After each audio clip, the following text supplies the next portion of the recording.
Continuamos con más AMA Noticias. Ya nos acompaña, como todos los martes, el magíster Maximiliano Martínez, porque hay muchísimo que hablar de política internacional, de historia y en este caso de monarquía, lo que estamos observando, ¿no? Con lo que ha sido el fallecimiento justamente de la reina Isabel en Inglaterra, en Gran Bretaña, y todo el proceso que hemos observado. ¿Cómo va, Maximiliano? ¿Todo bien? Hola Sergio, ¿cómo estás? ¿Todo bien? ¿Todo en orden? Bien. Dije que hemos observado, pero que seguimos observando, ¿no? Muchos todavía preguntándonos por qué estas monarquías existen en la actualidad. Observando. Es la primera gran pregunta, ¿no? Seguimos observando y seguimos viviendo y lo vamos a vivir por un largo espacio de tiempo. Desde Buckingham Palace comunican a Downing Street. Cuando la reina muere, London Bridge is down. Es la frase que dicen para comunicar que el rey ha muerto. El rey o la reina ha muerto. La figura. Pero la institución de la monarquía como tal está fuerte y creo que va a seguir fuerte por muchísimo tiempo y mucho más en Europa. Recordemos que hoy en el mundo hay 27 monarquías. Y si vos lo pensás, las democracias más sanas, por llamarlo de alguna manera, que hay en el mundo, están atravesadas por monarquías. Dinamarca, Suecia, Bélgica, Holanda.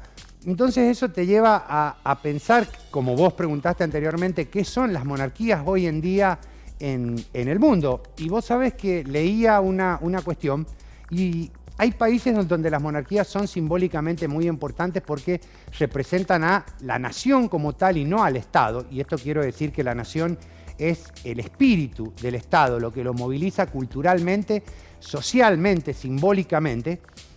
Y eso hace que en Inglaterra la monarquía sea extremadamente simbólica. Sumada a una cuestión todavía mucho más importante. En Inglaterra, contrariamente a casi todos los países del mundo, y quizás si lo analizáramos un poquito más en profundidad, llegaríamos a conclusiones que nos sorprenderían mucho, las reinas han sido mucho más importantes que los hombres. ¿Está bien?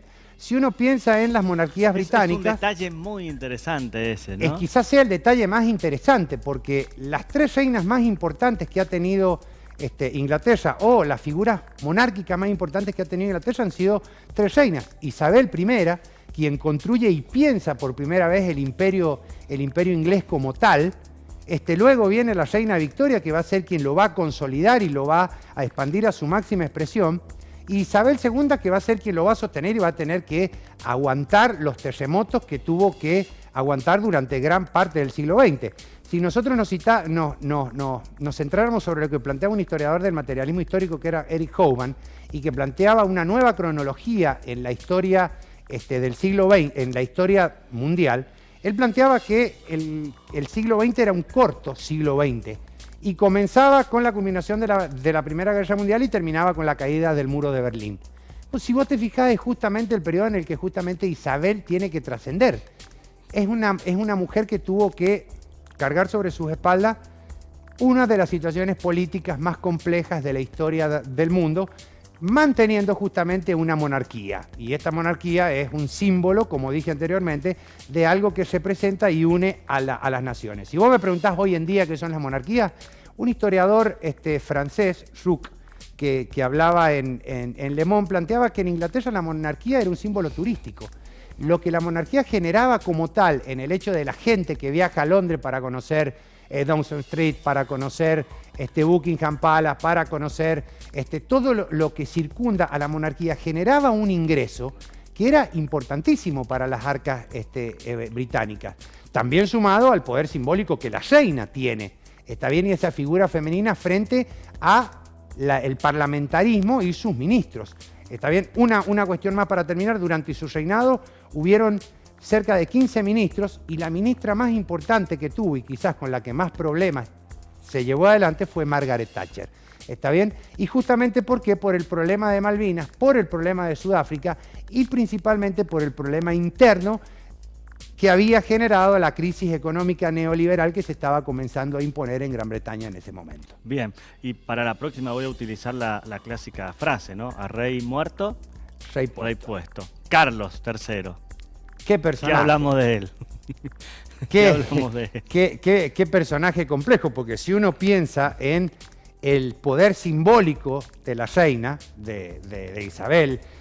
Me pienso en el poder simbólico de Victoria, está bien, de lo que generó la época victoriana en el mundo, de 1838 a 1901, cómo Victoria se casa, tiene infinidad de hijos que logra colocar en casi todas las casas de Europa, genera el momento de literatura quizás más importante del siglo XIX y del siglo XX, aparece el capitalismo, aparece el liberalismo, aparece el marxismo, el materialismo histórico, los movimientos gremiales, el feminismo.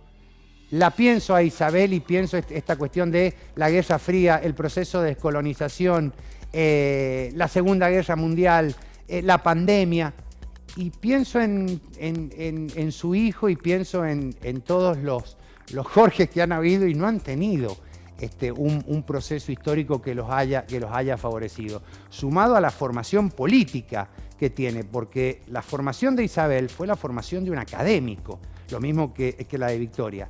La de el rey no es tan así. Vos fíjate que él termina estudiando en Australia, se recibe y tiene un título en artes, sirvió en la Marina inglesa entre 1971 y 1976, después vivió su vida frugalmente, por todos conocidos la cuestión con Lady Di, y después todo lo que ha venido alrededor de su vida privada, que hacen que su legitimación política frente a Gran Bretaña no sea la misma que tenía la reina. Si bien hoy, hasta el día de hoy, el 80% de la población británica está a favor de la monarquía. Está bien, a pesar de ser una monarquía parlamentaria y de que todos digan que no tiene un poder simbólico, lo tiene porque de una forma u otra, como dijiste vos, al rey muerto, rey puesto, la palabra del rey tiene el peso de la palabra de Dios, y mucho más en un lugar como Inglaterra, donde la reina o el rey simbolizan la figura de Dios en la tierra. Los historiadores hablaban, y en chiste o no en las redes sociales, planteaban que con la muerte de la reina Isabel había culminado el siglo XVIII y no el siglo XXI en el que estamos viviendo, como decimos, ya que Isabel es considerada por varios de los historiadores como una de las últimas absolutistas monárquicas. Bien, la última, Maxi, ¿qué pasará de aquí en adelante, ¿no? Con las distintas naciones, por ejemplo? Es alguna de las dudas que surgen porque, bueno, la impronta también del rey tiene mucho que ver, estimo. Y sí, pero hay que ver la relación que existe o que puede llegar a existir entre el rey, entre la Cámara de los Comunes, la cuestión de los Tory y los Whig, la cuestión de los laboristas y principalmente la cuestión de cómo se va a comportar el Commonwealth frente a esta nueva situación. Yo creo que, como siempre, y me arriesgo a plantearlo, lo mejor es observar cómo esto se va a plantear. A mí me sorprendió algo que se escribió y que no se le dio mucha importancia, y fue lo que Putin dijo sobre la muerte de la reina, lo cual contradice esta cuestión que se tiene sobre él y muestra esta cuestión monárquica que todavía se mueve sobre Europa, diciendo él había dicho de que Dios y su pueblo despedían a una de las gobernantes más importantes de todos los tiempos, ¿sí? Esto quiere decir que la figura de la reina deberá trascender en el rey, y si me preguntas mi opinión, creo que no va a tener ese peso específico que tuvo esta mujer en la historia del mundo.